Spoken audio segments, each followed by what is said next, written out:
आपका मन हमेशा भटकता रहता है। क्या आप कभी अपने विचारों पर नियंत्रण नहीं रख पाते? क्या आप चाहते हैं कि आपका मन पूरी तरह से आपके नियंत्रण में रहे ताकि आप जो चाहें वही कर सकें? अगर हाँ, तो यह वीडियो आपके लिए है। ये समस्या सिर्फ आपकी नहीं है, दुनिया का हर दूसरा इंसान इस परेशानी से गुजर रहा है। किसी को पढ़ाई में मन नहीं लगता, किसी को काम में, कोई भावनाओं से उलझ रहा है, तो कोई बीती बातों में फंसा हुआ है। लेकिन अगर मैं आपको कहूं कि सिर्फ 2 मिनट में, हाँ सिर्फ 2 मिनट में आप अपने मन को काबू में कर सकते हैं, तो क्या आप मुझ पर विश्वास करेंगे? आज हम आपको एक ऐसी रहस्यमयी कहानी सुनाने जा रहे हैं जो न सिर्फ आपको अपने मन को काबू में रखने की शक्ति देगी, बल्कि यह भी सिखाएगी कि कैसे मात्र 2 मिनट में आप अपने विचारों को नियंत्रित कर सकते हैं। यह कोई जादू नहीं है, यह एक मनोवैज्ञानिक तकनीक है जो सैकड़ों वर्षों से ऋषि मुनियों द्वारा अपनाई जाती रही है। अगर आप अपने जीवन में बदलाव चाहते हैं, अगर आप अपने मन को पूरी तरह से काबू में रखना चाहते हैं, तो इस वीडियो को अंत तक देखें, क्योंकि इस कहानी के अंत में आपको वह रहस्य मिलेगा जो आपको जीवन भर के लिए लाभ देगा। विक्रम एक युवा, महत्वाकांक्षी लेकिन अशांत मन वाला व्यक्ति था। वह हमेशा निर्णय लेने में दुविधा में रहता था। छोटी छोटी बातें भी उसके मन को विचलित कर देती थीं। एक दिन वह अपने जीवन के उद्देश्य को खोजने के लिए हिमालय की यात्रा पर निकल पड़ा। रास्ते में एक घने जंगल के पास उसे एक रहस्यमय वृद्ध मिला। वृद्ध के चेहरे पर गंभीरता थी और उसकी आंखों में एक गहरा अनुभव झलकता था। वृद्ध ने पूछा, तुम यहाँ क्यों आए हो? विक्रम ने उत्तर दिया, मैं अपने मन को शांत करना चाहता हूँ। मैं जानना चाहता हूँ कि इसे अपने वश में कैसे करूँ। वृद्ध मुस्कुराया और बोला, तुम्हें जवाब चाहिए तो मुझे फॉलो करो, लेकिन याद रखना, रास्ते में जो कुछ भी होगा तुम्हें डरना नहीं है और अपने मन को स्थिर रखना है। विक्रम वृद्ध के साथ आगे बढ़ा। कुछ दूर चलते ही वे एक खतरनाक पुल पर पहुंचे जो गहरी खाई के ऊपर झूल रहा था। हवा में पुल जोर जोर से हिल रहा था। वृद्ध ने कहा, अगर तुम अपने मन को शांत रख सकते हो तो यह पुल तुम्हें गिरने नहीं देगा, लेकिन अगर डरने लगे तो तुम्हारी हार निश्चित है। विक्रम के कदम डगमगाने लगे। उसका मन चीखने लगा, अगर मैं गिर गया तो यह पुल टूट जाएगा। लेकिन उसने अपने डर को नजरअंदाज करते हुए गहरी सांस ली। धीरे धीरे वह पुल पार कर गया। वृद्ध मुस्कुराया और कहा, यह पहला सबक है, मन का डर अक्सर वास्तविकता से बड़ा होता है। इसे स्वीकार करो, लेकिन इसे अपने ऊपर हावी मत होने दो। आगे बढ़ने पर वे एक जंगल में पहुंचे। अचानक विक्रम को चारों ओर से डरावनी आवाजें सुनाई देने लगीं। उसे लगा कि कोई उसका पीछा कर रहा है। उसने वृद्ध से कहा, कोई हमारे पीछे है। वृद्ध ने शांत स्वर में कहा, यह सिर्फ तुम्हारा भ्रम है। मन हमेशा तुम्हें ऐसी चीजों से डराता है जो वास्तविक नहीं होती।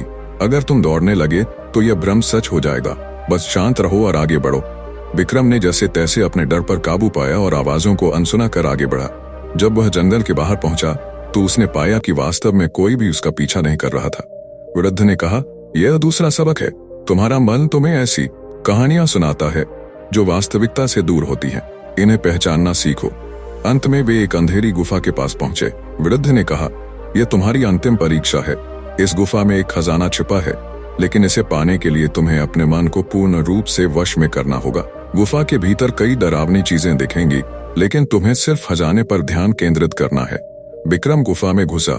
अचानक उसे बड़े सांप, डरावने भूत और अजीब आवाजें सुनाई देने लगीं। उसका मन बार बार कह रहा था, भाग जाओ, यह तुम्हारे लिए नहीं है। लेकिन विक्रम ने गहरी सांस ली और खुद से कहा, ये सब मेरे मन की कल्पनाएं हैं, मैं इन्हें नहीं मानूंगा। जैसे ही वह गुफा के अंत में पहुंचा, उसने एक चमचमाते खजाने को देखा। खजाने के पास एक शीशा रखा था। शीशे पर लिखा था, तुमने मन को वश में कर लिया है, असली खजाना तुम्हारे भीतर था। विक्रम गुफा से बाहर आ चुका था, लेकिन अब वह वही विक्रम नहीं था।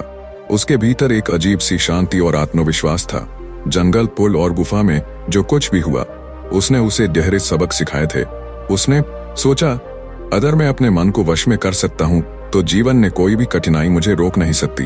गुफा से निकलकर विक्रम ने देखा कि वह उसी जंगल में वापस आ गया था, लेकिन कुछ बदला हुआ लग रहा था।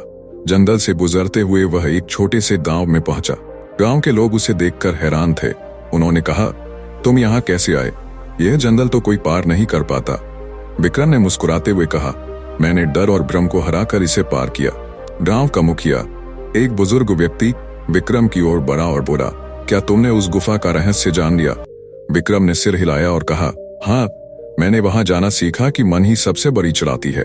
अगर इसे नियंत्रित कर लो तो जीवन में कुछ भी असंभव नहीं।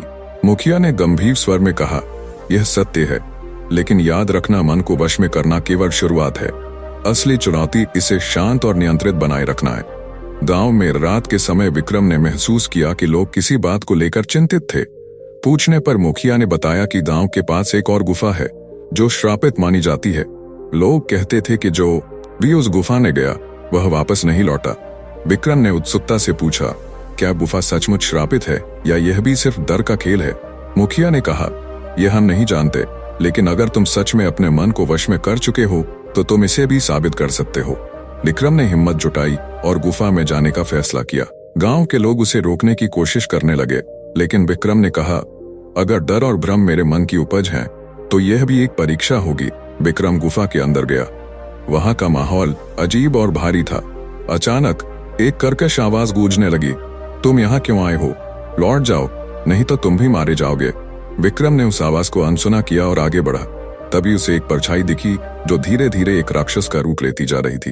राक्षस ने दहाड़ते हुए कहा, यह मेरी गुफा है, कोई जीवित यहाँ से बाहर नहीं जा सकता। विक्रम का दिल तेजी से धड़कने लगा, लेकिन उसने अपनी सांसों को नियंत्रित किया। उसने खुद से कहा, यह मेरा डर है, इसे हराना होगा। विक्रम ने साहस जुटाकर कहा, तुम मेरे मन का भ्रम हो, मैं तुम्हें मान्यता नहीं देता। राक्षस धीरे धीरे धुंधला होने लगा और अंततः गायब हो गया। गुफा के भीतर उसने एक और शीशा देखा जिस पर लिखा था, सच्चा योद्धा वही है जो अपने डर को पहचान कर उसे हरा सके। तुमने एक और परीक्षा पास की, अब जाओ और दुनिया को सिखाओ कि मन को कैसे वश में करना है। गुफा में मिली सीख और गांव के लोगों की प्रशंसा ने विक्रम को एक नई प्रेरणा दी। उसने तय किया कि वह अपनी यात्रा यहीं समाप्त नहीं करेगा। वह एक ऐसा शिक्षक बनेगा जो दूसरों को उनके मन के भ्रम और डर से मुक्त कर सके। विक्रम गांव से विदा लेकर अपने शहर लौट आया। पहले जहां वह हमेशा उलझन और बेचैनी से घिरा रहता था, अब उसमें एक अजीब सी स्थिरता थी। उसके दोस्त और परिवार वाले उसकी इस शांति को देखकर हैरान थे।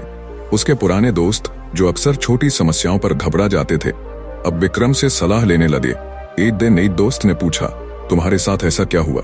पहले तुम भी हमारे जैसे ही परेशान रहते थे, लेकिन अब ऐसा लगता है जैसे तुम्हें कोई चीज हिला नहीं सकती।